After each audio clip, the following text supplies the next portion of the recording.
What's going on, guys, and welcome back to another video. Well, today Nick at Genesis Detailing, well, he actually signed a lease for a shop. He's a little nervous, which it's normal and expected from him because Genesis Detailing is, you know, aka Nick, he's only 20 years old and he's not even legal to drink, but he got a shop, he started his business. They signed the lease, everything's done, good. He's starting construction, tearing walls down. He's making things happen, guys. And you guys keep asking, well, what do you guys do for a living?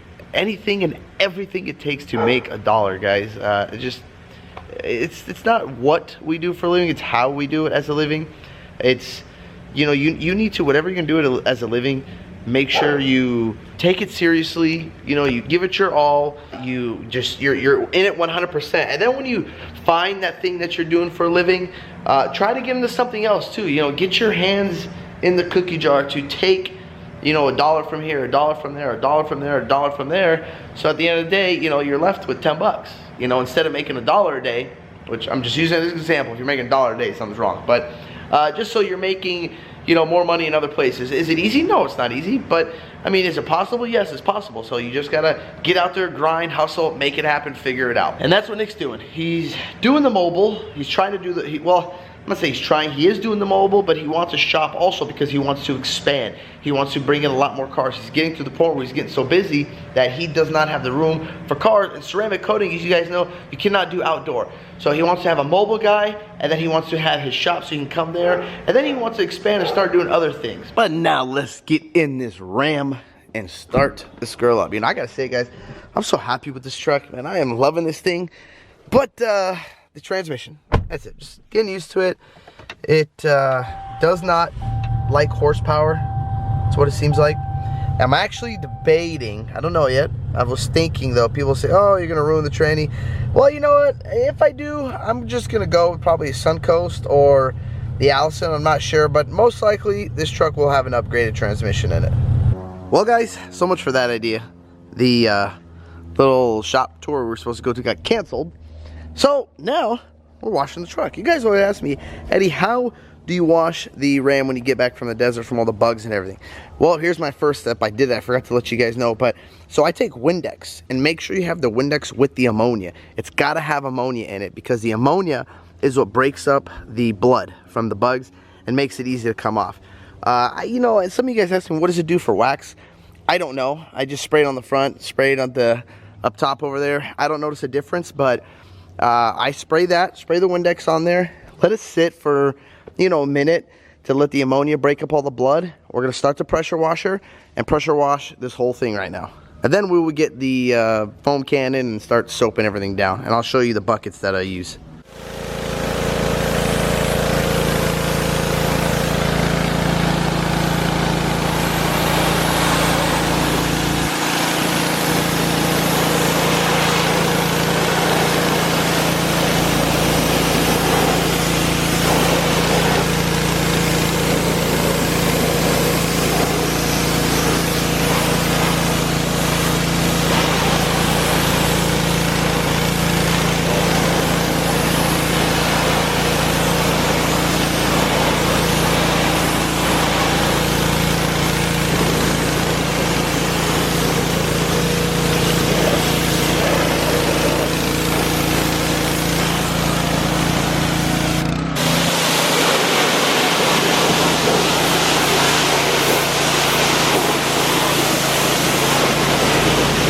Literally not a bug on this thing. It literally rips the bugs right off. Alright, guys, now we have our foam can. Well, it's not really a foam can, it's just a tub with some soap on it that I just stick in there. But I will say it's got an adjustment on it, and this thing puts out a good amount of soap, and it's, I want to say only on half right now, but I mean, look at that. It's pretty damn good with all this wind blowing over here. Get the rims. There we go. Bada bing, bada boom, just like that.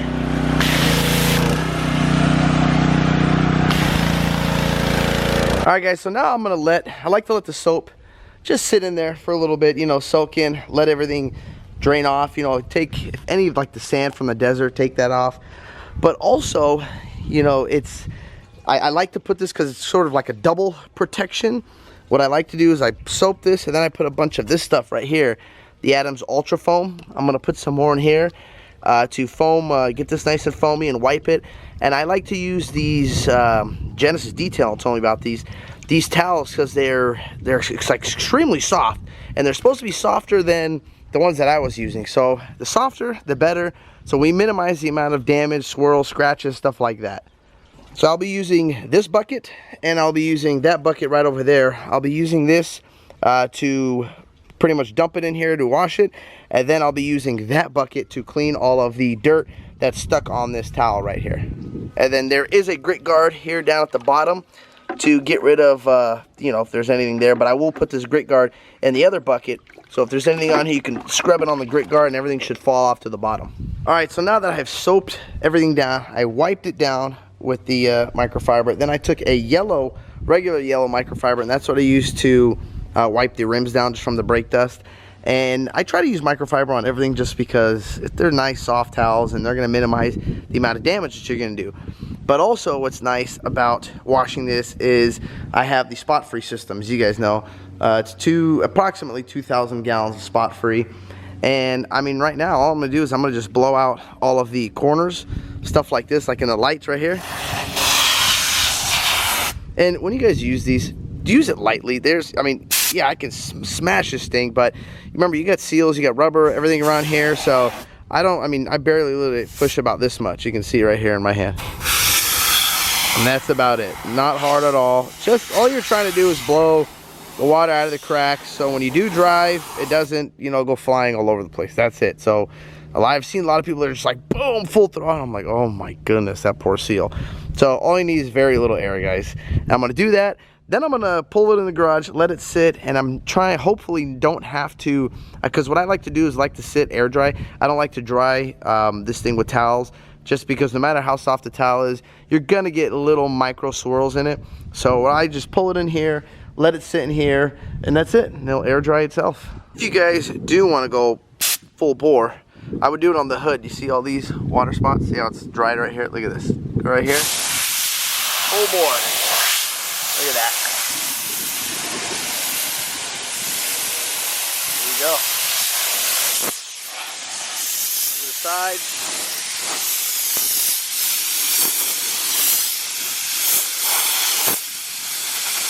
See, and just like that, this whole side is pretty much done and dried. Alright guys, now after the truck is all done, get her in the garage. Haven't even dried her yet. Look at that. This thing is pretty much all dry. Don't even have to put a rag on it. But now it's Can-Am time. You guys asked me, what do you do after the desert with the Can-Am?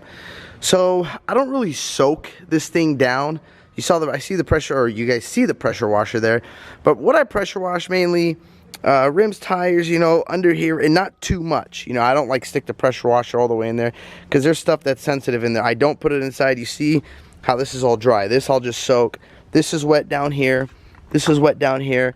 Up here a little bit, you can see not much water. Again, because you got the motor right down in there.